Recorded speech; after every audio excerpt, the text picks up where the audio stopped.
Hello hello. Là, on se retrouve aujourd'hui dans une nouvelle vidéo, toujours un petit peu spéciale, toujours un peu papotage. Le dimanche, c'est chill, on est tranquille. Et je me posais la question de savoir, en l'occurrence, de quoi j'allais vous parler ce dimanche. Et l'idée m'est venue en fait en continuant ce colossi de Rox et Vixie. Parce que si vous avez suivi les vlogs, vous savez que j'avais estimé, moi, que j'avais raté mon fond. Et du coup, je l'ai recommencé. Donc je me suis dit qu'aujourd'hui j'allais vous partager en fait mes petites erreurs en coloriage, celles que j'ai faites en débutant, mais aussi celles que j'ai faites plus récemment, parce que ça arrive à tout le monde de se tromper, de pas réussir à faire ce qu'on a envie de faire, ou d'avoir un résultat différent qui nous plaît pas forcément. Et je pense que c'est important de montrer que derrière chaque colo, il y a aussi voilà, des essais, des ratés, et malgré tout, on apprend de ses erreurs et surtout on dédramatise. Voilà, ça c'est que du coloriage, c'est pas grave, il y a toujours quelque chose à faire. Alors, tout d'abord, déjà, sachez que dans les termes que je vais employer, il n'y a jamais rien de péjoratif, qu'on soit bien clair là-dessus. Donc, première partie, je pensais vous parler des erreurs que j'appelle erreurs de débutant. Alors, la première erreur qu'on peut faire quand on débute, c'est de trop appuyer sur nos crayons. Voilà, parce que les couleurs sont difficiles à fondre, ou on abîme le papier, ou on a trop vite un papier qui sature et du coup on n'arrive pas à le retravailler derrière. Et moi en l'occurrence c'est ce qui m'est arrivé dans celui-ci, le Love Stories. J'ai un encours dedans que je n'ai pas encore repris. Il s'agit de ce début de... Pourquoi tu veux pas faire la mise au point? Voilà. Il s'agit du début de Carl et Ellie. Et en fait, la peau me plaît pas du tout. Parce que, voilà, de suite, j'ai énormément appuyé sur le crayon. Ce qui fait que, contrairement au portrait que je veux faire aujourd'hui, ben voilà, je peux pas travailler les détails, je peux pas travailler les contrastes. Vous voyez les reliefs que je peux faire avec les reliefs que je faisais. Voilà, pourtant les zones sont pas... c'est pas la taille de la zone qui dérange, c'est surtout voilà, la façon de colorier, parce que ce sont les mêmes crayons. À chaque fois, ce sont les luminances chez l'un et chez l'autre, sauf qu'il y a un monde entre les deux, parce que tout simplement, celui-là date de 2020, il me semble. 2020 ou 2021. Je vais vous dire ça tout de suite. Non, 2022. Non, toujours pas. 2023. Ah ouais. Janvier 2023. Janvier 2023, septembre 2025. Donc il y a quand même plus de 2 ans de coloriage entre les deux. Donc forcément, ma technique du portrait a évolué, et notamment ma façon d'appliquer les couleurs avec mes crayons. Et du coup, en le revoyant, je me rends compte que clairement, j'ai trop appuyé d'entrée de jeu. Mais comme je disais, rien n'est irrécupérable. Ce que je vais faire, c'est que je vais gommer. Je n'ai pas peur de gommer, il n'y a pas de souci. Donc je vais gommer et je vais essayer de refaire comme j'ai l'habitude de le faire maintenant, pour obtenir un résultat qui me plaît mieux. Parce que je me suis vite rendu compte sur celui-là que ça n'allait pas. Et la raison, toute simple. Voilà, j'avais beaucoup trop appuyé avec mes crayons. Les couleurs, je les ai fondues beaucoup trop vite. J'ai saturé beaucoup trop vite. Alors fort heureusement, je n'ai pas abîmé le papier. Mais voilà, comment dire, le contraste en tout cas n'y est pas. Ensuite, deuxième erreur qu'on peut faire quand on débute, et que je fais encore parce que chez moi c'est, on va dire, une petite lacune. C'est pour ça que je m'aide beaucoup de supports maintenant, comme les palettes, comme Pinterest. C'est l'harmonie de la palette de couleurs. Voilà, l'harmonie des couleurs, c'est quelque chose qui n'est pas instinctif chez moi. tout à coup je vais pas avoir une illumination avec une idée de palette ou quoi, à chaque fois je vais prendre des idées. Donc je fouille beaucoup sur Pinterest. J'ai également mes livres éphéméra qui m'aident. Et en l'occurrence, celui dont je ne suis vraiment pas contente au niveau de la harmonie de la palette de couleurs, c'est cette double page. Et je trouve ça dommage parce que vraiment j'avais adoré faire ce portrait. Je l'aime énormément, celui-là, j'ai rien à lui reprocher. Et c'est plutôt cette page-ci qui, je trouve, ne match pas du tout. Même en elle-même, je sais pas, comme je l'ai dit, il y a quelque chose qui me dérange entre la fumée et les champignons. Mais, ou alors les faits, j'aurais dû les faire dans un bleu un peu comme ça. Enfin voilà, faire plus de rappel, plus d'harmonie. Parce que ce portrait-là, je m'étais aidée d'une palette de couleurs. Donc, c'est pas celle-là, mais voyez le genre, quand je dis palette de couleurs, ce sont... alors ça, moi j'ai la couleur cube, vous avez le lien épinglé dans le commentaire, mais sinon vous en avez à disposition gratuitement sur Insta, sur Pinterest, etc. Vous pouvez en trouver très facilement. Et donc moi j'avais sélectionné une palette pour ce portrait, et j'étais sortie de cette palette pour faire la page de gauche, et je n'aurais pas dû. Heureusement j'ai gardé le fond. Comme je vous disais, je voulais une harmonie et en fait, le fait de ne pas avoir suivi la palette et d'avoir moi-même choisi les couleurs, voilà, je trouve qu'il y a trop de couleurs différentes sur la même page, c'est pas raccord. Donc ça m'a appris que moi, personnellement, je n'étais pas douée pour harmoniser les couleurs, que c'était important de se limiter dans les choix de la palette pour pas que ça fasse, comme là, trop fouillis. Et du coup, je prépare ma palette avant, en amont. Et depuis que je fais ça, je suis super contente des résultats. Notamment, le dernier exemple de palette de couleurs sur laquelle j'avais flashé, c'est celui-ci, le griffon. Tout simplement, j'avais tapé hippogriffe, pardon. Je m'y fais décidément pas. J'avais tapé hippogriffe ou griffon, du coup, je ne sais pas, à l'époque sur Pinterest. Et j'avais eu plein d'images et j'en avais une comme ça, notamment dans ces teintes-là. Donc je m'étais sauvegardé l'image et j'avais transposé la palette sur ce coloriage. Et depuis que je fais ça, je trouve que je fais beaucoup moins d'erreurs au niveau de l'harmonisation. Voilà. Ensuite, troisième comment dire, erreur qu'on peut considérer comme erreur de débutant, ce sont les fonds. Alors, les fonds, je vous rassure, il n'y a rien d'inné là-dedans, de savoir faire les fonds ou pas savoir faire les fonds. Comme pour tout le reste, c'est des expériences, de l'apprentissage à force de faire. Voilà, en l'occurrence, moi, aujourd'hui, je sais que j'adore réaliser les fonds. Même au crayon, ça ne me fait pas peur, ça ne me dérange pas, j'adore ça. Mais ça n'a pas toujours été le cas. Et notamment, quand j'ai débuté, les fonds me faisaient extrêmement peur. Et du coup, je les faisais avec ce que j'avais. En l'occurrence, les pastels. Voilà, c'était ce qui me paraissait le plus simple. Mais du coup, encore une fois, je trouvais que ça manque de contraste. Voilà, c'est pas... Le rendu ne me plaît pas. Ça fait justement débutant, je trouve. Et c'est pas le matériel en soi qui pose souci, parce que j'ai réitéré l'expérience un peu plus tard, toujours avec du pastel, mais juste en le faisant différemment. Et j'aime énormément ce fond comparé à celui-ci, alors que c'est exactement le même matériel. C'est juste que je l'ai utilisé différemment. Là, en l'occurrence, j'ai déchiré une feuille de papier pour faire genre un pochoir, que là, je l'avais juste appliqué comme ça parce que je n'avais aucune idée de comment l'appliquer, comment faire mon fond. Mais ça, comme je le dis, de toute façon, les fonds, c'est à force d'en faire qu'on va savoir ce qu'on aime faire, pastel, encre, aquarelle, crayon.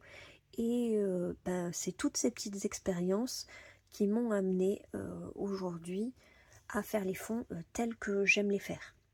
Donc moi j'aime faire les fonds au crayon Voilà, ça ne me pose pas de souci qu'il y ait de grandes surfaces. Et sinon, plus récemment, ce sont les encres. Voilà. Mais c'est à force de tâtonner, d'essayer, qu'on finit par se diriger vers un rendu qui nous plaît et on se dit ah ouais, comme ça c'est pas mal. Et à force de peaufiner, on arrive à des rendus qui nous satisfont énormément. Ensuite, là je vais parler des erreurs que je vais dire un petit peu plus techniques.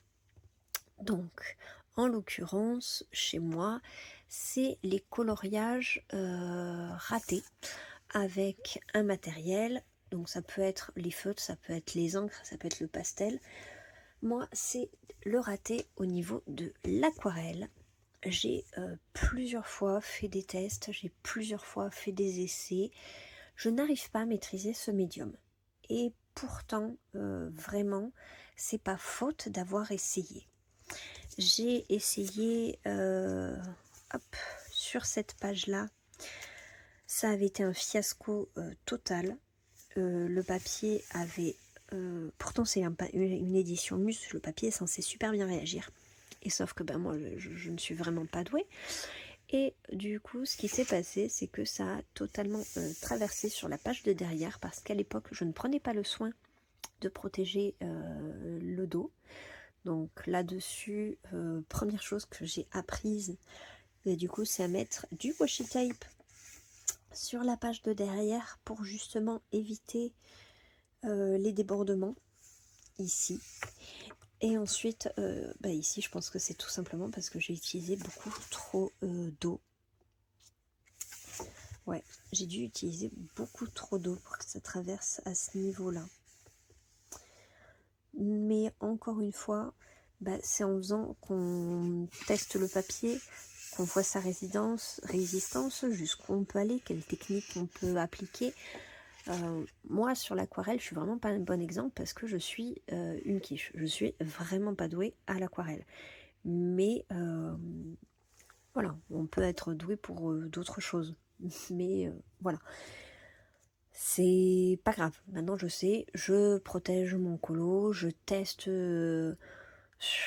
voilà, sur une feuille, en l'occurrence une name page, parce que je trouvais ça pas grave, on va dire, si je la ratais, surtout que le colo derrière, c'est pas un colo waouh sur lequel comment dire, c'était pas mon colo favori du livre, donc en l'occurrence s'il est abîmé c'est pas grave, justement je suis en train de réfléchir à comment rattraper ça.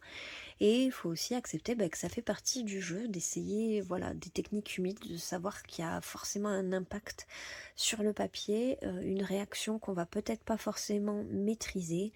Et puis voilà, ça fait partie du jeu, donc c'est réussi, tant mieux, c'est raté, c'est pas grave.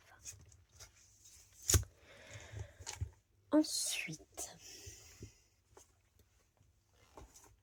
autre erreur technique, c'est les ombres pas assez marquées, le manque de contraste. Donc ça m'arrivait beaucoup avant, beaucoup moins maintenant parce que plus ça va, plus j'aime mettre du contraste dans mes colos.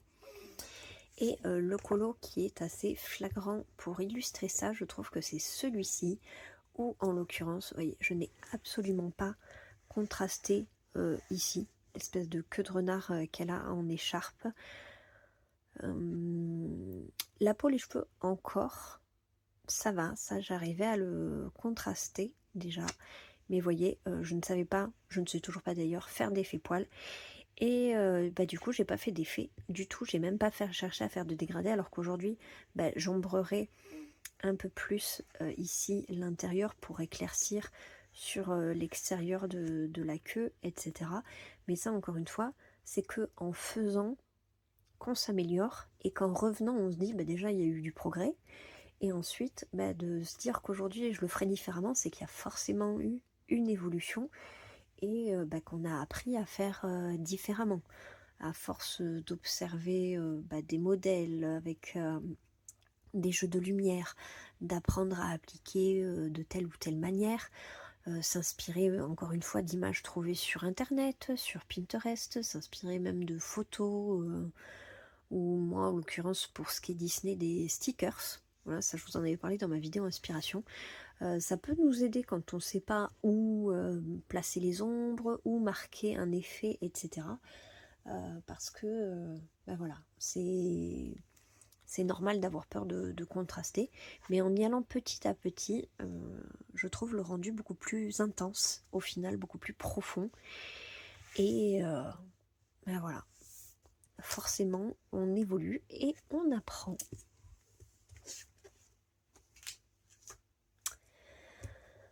Ensuite, dans cette dernière partie, ce serait plus les erreurs créatives dans le sens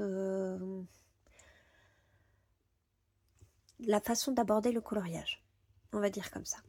Par exemple, ne pas oser se lancer dans certains livres parce qu'ils sont trop beaux, parce qu'on a peur de se rater, parce qu'on a peur du format, parce qu'on a peur des illustrations. En l'occurrence, pour le grand format, moi j'avais alors hop,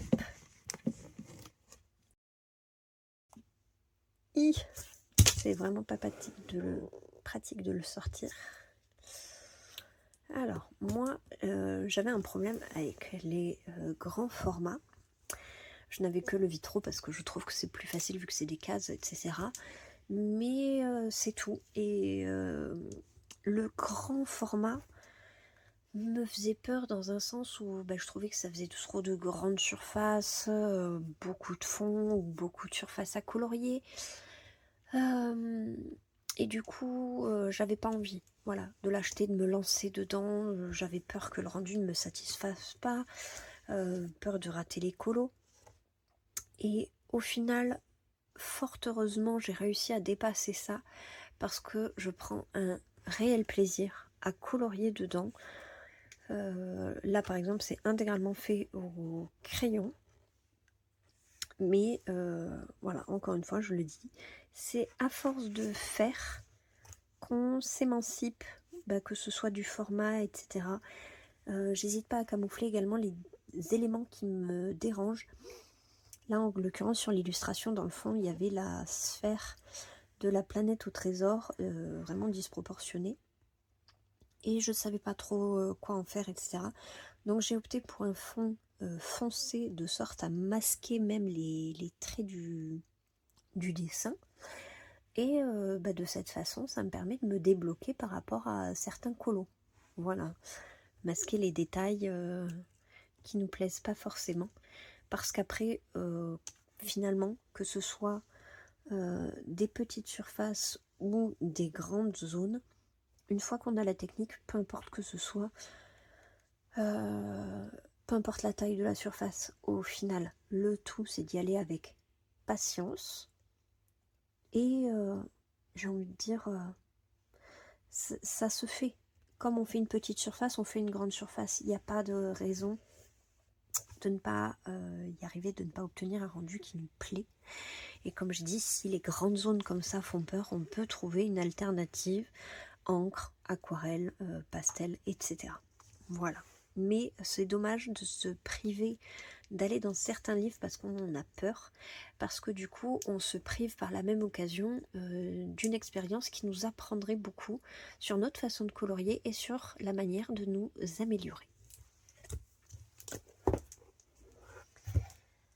Ensuite, une erreur que j'ai très souvent faite, c'est d'abandonner trop vite un colo commencé parce que le rendu ne me plaît pas.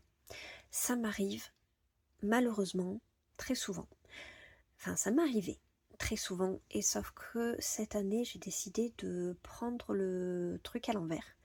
Par exemple, le portrait de Carl et Ellie dans le Love Stories, ok, il me plaît pas. Je vais gommer, je vais le refaire. Là, en l'occurrence, c'est la name page qui ne me plaisait pas. Elle date de 2021, ça c'est sûr. Et je l'avais faite au Neocolor. Et ça ne me plaisait pas. Et du coup, je l'avais mis de côté. Et je savais que de cette façon, je n'allais jamais la reprendre. Vraiment, jamais. Et en fait, je me suis dit que j'allais essayer de rattraper. essayer de rattraper avec justement un autre matériel.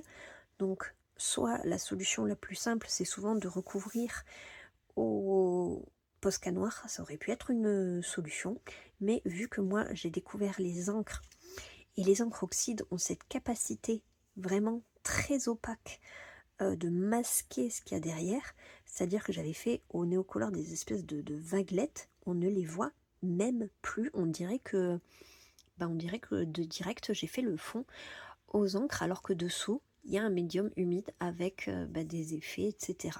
Donc grâce à ça, j'ai pu me dire ok, j'avais abandonné ce colo, j'avais baissé les bras trop vite, et du coup j'ai essayé de varier les techniques pour retrouver la motivation d'avancer dans ce colo, et je suis très enthousiaste aujourd'hui à l'idée de pouvoir le reprendre et le terminer 5 ans plus tard.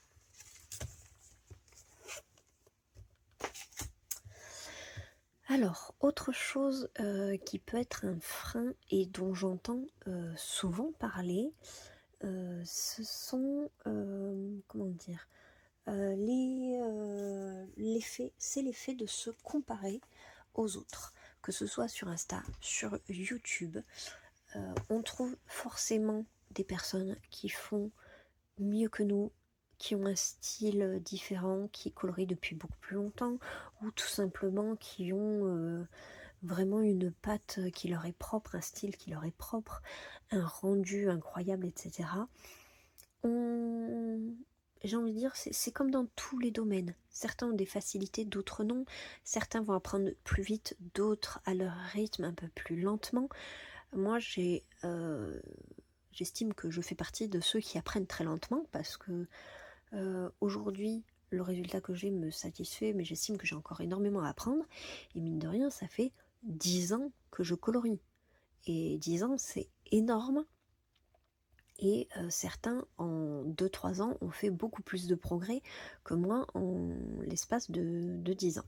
Donc, se comparer, forcément, ça peut décourager, démotiver, de se dire oui, de toute façon, j'arriverai jamais à tel résultat, ou ce sera forcément moins joli, ou j'ai envie de faire comme ça, mais aujourd'hui, j'ai pas le niveau.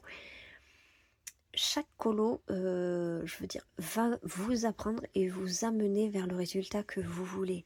Mais si vous vous bloquez d'entrée de jeu à aller vers des illustrations parce que vous vous comparez aux autres, du coup, vous ne vous permettez pas de vous approprier votre style, d'incorporer votre personnalité dans votre colo et de trouver finalement la patte qui sera à vous et qui fera en sorte que vos coloriages vont vous plaire à vous. Voilà, c'est ça le plus important au final dans le colo. Moi je sais que ce qui me bloquait énormément là-dessus, c'était ces illustrations-là de Thomas Kincaid, parce que je compare forcément la version que je vais faire avec la version de l'artiste, et qu'on soit bien clair, il a un talent fou, ses peintures sont incroyables, jamais je ne pourrais envisager d'avoir son niveau, clairement, mais encore une fois, cette année, j'ai décidé de passer au-dessus, c'est-à-dire de m'émanciper d'un modèle que j'admire. C'est-à-dire que j'adore sa mise en couleur, je la trouve magnifique, j'aimerais pouvoir le faire, mais je sais que je n'ai pas le niveau, je n'en suis pas capable, et c'est pas grave.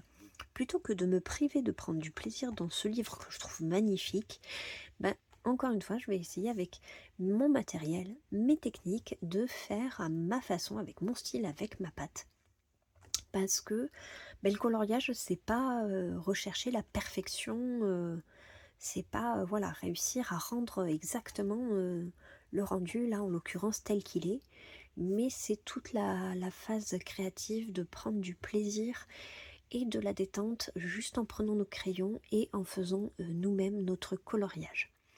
Et au final, ce sont toutes mes erreurs cumulées au cours de ces 10 dernières années qui m'ont aidé, moi, à avancer, à trouver mon style, celui que j'ai aujourd'hui, et qui sera forcément différent du style que j'aurai dans 10 ans, avec de nouvelles expériences colo, de nouvelles erreurs qui m'auront appris à faire les choses autrement, différemment, et à me pousser à toujours essayer de faire mieux, plus, etc.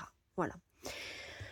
Donc si vous aussi vous avez peur de vous lancer dans un livre, de tester une nouvelle technique, dites-vous que vous allez peut-être vous tromper, mais c'est justement comme ça qu'on progresse et c'est souvent nos erreurs qui nous apprennent le plus au final, que si on arrive d'entrée de jeu à faire ce qu'on veut faire. Et le plus important, c'est de prendre du plaisir dans ce que vous faites. Ne vous jugez pas, ne dramatisez pas les choses. Des livres de coloriage, on en a plein. On pourra se rattraper sur le prochain, il n'y a pas de souci.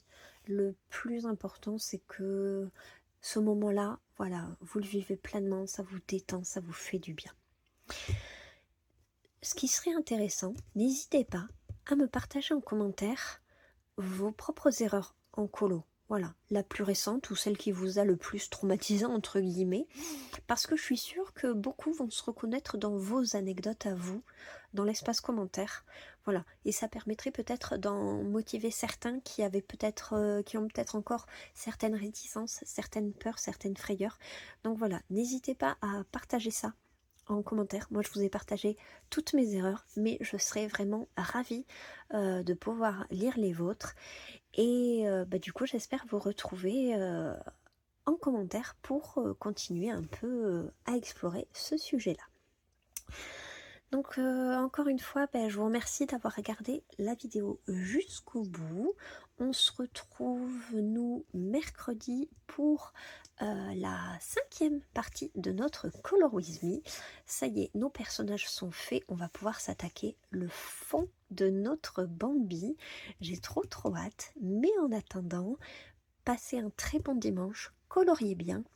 Prenez bien soin de vous, prenez bien soin de vos proches. Et à très vite dans une prochaine vidéo. Bye!